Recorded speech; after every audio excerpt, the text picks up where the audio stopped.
नमस्कार दोस्तों, एक बार फिर बिहार का सियासी पारा चढ़ गया है। अब एक बार फिर सरकार गिराने को लेकर बड़ा दावा कर दिया गया है। बिहार के इस दिग्गज नेता ने दावा किया है कि जिस दिन चाहेंगे नीतीश सरकार गिरा देंगे। अब उनके इस दावे से एक बार फिर राजनीतिक गलियारों में सियासी भूचाल आ गया है। हालांकि अब आरजेडी के मुखिया लालू प्रसाद यादव ने भी बड़ा पासा फेंक दिया है। सीएम नीतीश कुमार के तारीफ में कसीदे पढ़ते हुए बड़ी बात कह दी है। अब वहीं बिहार एनडीए सरकार में शामिल हम के मुखिया जीतन राम मांझी और बीआईपी के मुखिया मुकेश सहनी भी आरजेडी नेता तेजस्वी यादव के सुर में सुर मिलाने लगे हैं, या यूं कहें कि इस मामले को लेकर पूरी तरह समर्थन में उतर आए हैं। हालांकि इन सब के बीच जेडीयू के नए अध्यक्ष ललन सिंह ने आरजेडी के शासन काल को लेकर बड़ा सवाल उठाया तो लालू यादव के बेटी भड़क गयी। भड़कते हुए पूछा कि चाचा 90 से पहले की बात कौन करेगा। आगे बढ़ने से पहले इस वीडियो पर एक लाइक जरूर कर दें। चैनल को सब्सक्राइब करने के साथ ही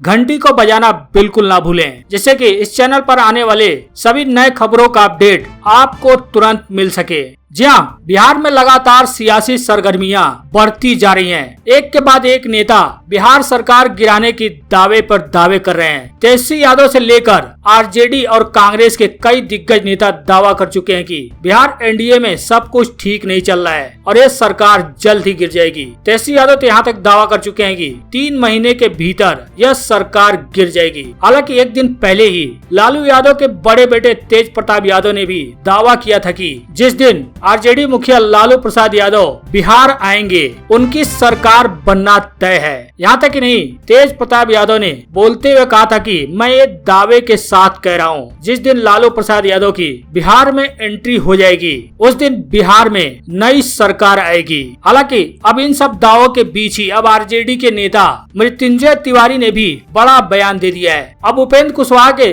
तेजस्वी यादव को लेकर दिए गए बयान के बाद अब आरजेडी ने भी ताल ठोक दिया है। कहा यह सरकार बैसाखी पर चल रही है, जिस दिन चाहेंगे सरकार गिरा देंगे। जहां उपेंद्र कुशवाहा के बयान पर आरजेडी प्रवक्ता मृत्युंजय तिवारी ने कहा कि बैसाखी पर 4 दल जोड़कर तोड़कर सरकार में बैठे हैं। संख्या बल कितनी है यह भी सबको पता है। जिस दिन हम लोग चाह लेंगे उस दिन सरकार गिर जाएगी और उनके सभी सांसद चले जाएंगे। मृत्युंजय तिवारी ने कहा कि जिनके घर के दरवाजे और खिड़की शीशे के हो वो दूसरे के घरों पर पत्थर नहीं फेंका करते। उन्होंने कहा कि ये सोच रहे हैं कि लोजपा को तोड़ लिए हैं तो बहुत बड़ा तीर मार लिए हैं, वे अपने सांसद और विधायक बचाएं। मृत्युंजय तिवारी ने कहा कि 6 महीना पहले उपेंद्र कुशवाहा क्या बोल रहे थे ये सबको मालूम है। तेजस्वी यादव के साथ जनता का बंधन है, उसे कोई नहीं तोड़ सकता है। चुनाव में घूमने के दौरान कुछ नहीं कर पाए तो अब क्या बोल रहे हैं। दिन में सपना देखने की जरूरत नहीं है, इसका कोई लाभ नहीं मिलने वाला है। उन्होंने कहा कि तेजस्वी के साथ जनता है और उनको बिहार की बनाने की चिंता है। तेजस्वी यादव का गाजर मूली नहीं है कि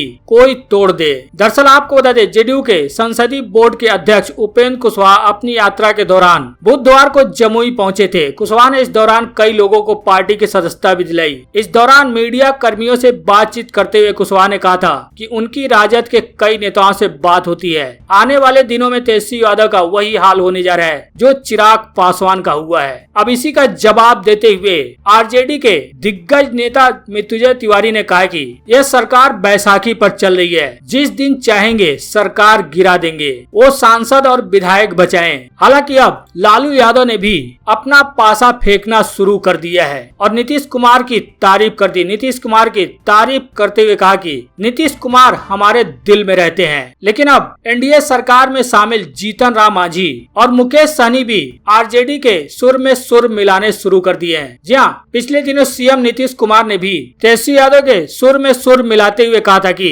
पेगासस मामले की जांच होनी चाहिए। अब पेगासस और जातिगत जनगणना मामले पर जीतन राम मांझी और मुकेश सहनी भी आरजेडी और नीतीश कुमार के सुर में सुर मिलाते हुए दिख रहे हैं। जी हाँ, बिहार सरकार में मंत्री और बीआईपी प्रमुख मुकेश सहनी ने भी मुख्यमंत्री नीतीश कुमार के सुर में सुर मिलाते हुए जातिगत जनगणना करवाने की बात कही है। जी हाँ, मुजफ्फरपुर में मीडिया से बातचीत करते हुए सहनी ने कहा कि पूरे देश में जाति जनगणना होनी चाहिए। मुकेश सहनी ने कहा कि आज उनके पास मत्स्य और पशु विभाग है। जब हम पशु की गणना कर रहे हैं तो निश्चित रूप से जाति जनगणना भी होनी चाहिए। उन्होंने कहा कि किस जाति के कितने लोग हैं और उनकी आर्थिक स्थिति क्या है, यह सब जानकारी होनी चाहिए। मुकेश सहनी ने कहा कि मुख्यमंत्री नीतीश कुमार ने 2 बार विधानसभा से प्रस्ताव पास करवा कर केंद्र सरकार को पत्र भेजा है। ऐसे में हम चाहते हैं कि न केवल राज्य में बल्कि पूरे देश में जाति जनगणना कराई जाए। किस जाति और किस धर्म के कितने लोग हैं, क्या उसकी आर्थिक स्थिति है, इसको देखते हुए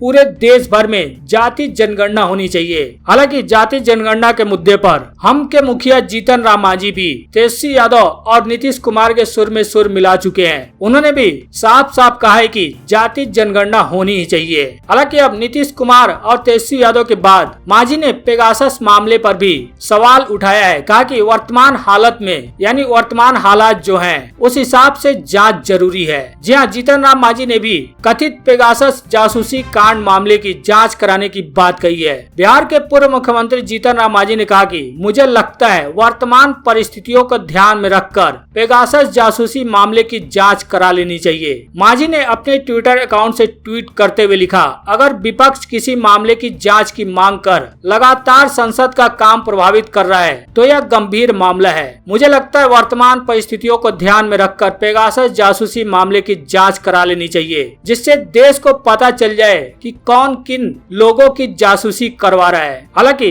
इससे पहले मुख्यमंत्री नीतीश कुमार भी पेगासस मामले की जांच की बात कह चुके हैं। उन्होंने कहा कि पेगासस केस की निश्चित तौर पर जांच होनी चाहिए। हम टेलीफोन टैपिंग के मामले कई दिनों से सुन रहे हैं, लगातार ऐसे मामले सामने आ रहे हैं। ऐसे में इसकी सही तरीके से जांच होनी चाहिए। हालांकि यह मामला सुप्रीम कोर्ट भी पहुंच चुका है और सुप्रीम कोर्ट ने आज कहा है कि अगर यह रिपोर्ट सही है तो यह मामला बिल्कुल गंभीर है। अब सीजीआई के इस बयान पर कपिल सिब्बल ने केंद्र सरकार को नोटिस जारी करने के लिए कोर्ट से आग्रह किया है। हालांकि सुप्रीम कोर्ट ने इस मामले से जुड़े याचिकाकर्ताओं को आदेश दिया है कि अपनी याचिका की एक कॉपी केंद्र को भेजें। हालांकि इस मामले में अब 10 अगस्त को सुनवाई होनी है। वहीं आपको बता दें, जेडीयू के नए अध्यक्ष ललन सिंह ने आरजेडी के शासनकाल पर सवाल उठाया है। तो उनके सवाल पर लालू यादव की बेटी रोहिणी सिंह भड़क गई हैं। उन्होंने पूछा कि चाचा 90 से पहले की बात कौन करेगा। जी हाँ, लालू यादव की बेटी और ट्विटर पर उनके परिवार की सबसे ज्यादा एक्टिव रहने वाली सदस्य रोहिणी आचार्य ने जेडीयू के एक बयान के बाद उन पर पलटवार किया है। दरअसल रोहिणी का ट्वीट जेडीयू के राष्ट्रीय अध्यक्ष ललन सिंह के उस बयान पर था जिसमें उन्होंने आरजेडी के शासनकाल की बात की है। ललन सिंह ने गुरुवार को ही ट्वीट किया था जिस पर रोहिणी ने तुरंत पलटवार कर दिया। जहां गुरुवार को ललन सिंह ने ट्वीट कर 18 से 25 तक वाले युवाओं से कहा कि अपने आस पड़ोस के बुजुर्गों के पास बैठकर नीतीश कुमार के पहले के जंगल राज के बारे में जाने, क्योंकि इस उम्र के युवाओं ने सिर्फ नीतीश कुमार के ही शासन काल को देखा है। अब सांसद ललन सिंह ने कहा कि 1990 से 2005 का वह दौर रूह कपाने वाला था। यदि वर्तमान और भूत में अंतर नजर आए तो जाति, धर्म और कुर्बानी धारा से ऊपर उठकर सामाजिक न्याय के साथ विकास वाली नीतियों के साथ समाज के अंतिम व्यक्ति तक पहुंचने वाली एकमात्र पार्टी से जुड़कर आने वाली पीढ़ियों का भविष्य संवारने में अपना बहुमूल्य योगदान अवश्य दीजिए। अब इसी पर लालू यादव की बेटी रोहिणी ने पलटवार किया है। लालू यादव की बेटी रोहिणी ने ट्वीट करते हुए लिखा कि 90 से पहले का याद कौन दिलाएगा लल्लन चाचा, जब गरीब को दबाया जाता था, उनके जमीन जोरू पे आप लोग राज करते थे। 90 के बाद तुम जैसे लोगों से गरीबों को लड़ने का अपना आवाज दिया लालू यादव ने, तो दर्द तो होगा ही। रहा अंतरी के दांत वाले की, तो आपको भी पता है आपका घर भी नहीं बचा है इसके आतंक से। दरअसल आपको बता दें, रोहिणी आचार्य लालू परिवार में सबसे ज्यादा ट्विटर पर एक्टिव रहती है। हमेशा वो विपक्ष को घेरती रहती है। कुछ दिनों पहले उन्होंने सीएम नीतीश कुमार पर भी बाढ़ प्रभावित क्षेत्रों में उनके हवाई सर्वेक्षण को लेकर निशाना साधा था। कहा था कि हेलीकॉप्टर में सरकार है, बाढ़ में डूबी आम जनता लाचार है। ऐसे ही कई बयानों के लिए रोहिणी आचार्य चर्चाओं में बनी रहती है। अब ललन सिंह पर भड़कते हुए उन्होंने पूछा कि 90 से पहले की बात कौन करेगा चाचा। वहीं आपको बता दें, भारतीय जनता पार्टी के सहयोग कार्यक्रम में खुद भारतीय जनता पार्टी की नेत्री पहुंची थी। वहां पर उन्होंने रो रो कर बोलते हुए कहा कि सबके यहाँ गुहार लगा लिया पर न्याय अब तक नहीं मिला। जी हाँ, बेटी को न्याय दिलाने के लिए भारतीय जनता पार्टी की महिला प्रकोष्ठ की प्रदेश उपाध्यक्ष विनीता मिश्रा अपनी सरकार होने के बावजूद भी दर दर की ठोकरें खा रही है, लेकिन कहीं से उन्हें न्याय नहीं मिल रहा है। बिहार के मुख्यमंत्री से लेकर डीजीपी तक से न्याय की गुहार लगा चुकी विनीता मिश्रा ने गुरुवार को बीजेपी के सहयोग कार्यक्रम में विधि मंत्री से मिलकर आवेदन सौंपा और न्याय की मांग की। जहां प्रदेश उपाध्यक्ष विनीता मिश्रा ने कहा कि मेरी बेटी श्रद्धा मिश्रा के केस में अब तक मुख्य न्याय नहीं मिला, इसलिए आज सहयोग कार्यक्रम में मैंने बिहार के विभिन्न मंत्री प्रमोद कुमार से मिलकर इस बारे में शिकायत की है कि इस मामले में अब तक पुलिस विफल रही है। उन्होंने आगे कहा कि बिहार में हमारी सरकार रहते हुए भी 5 सालों में मुझे न्याय नहीं मिला,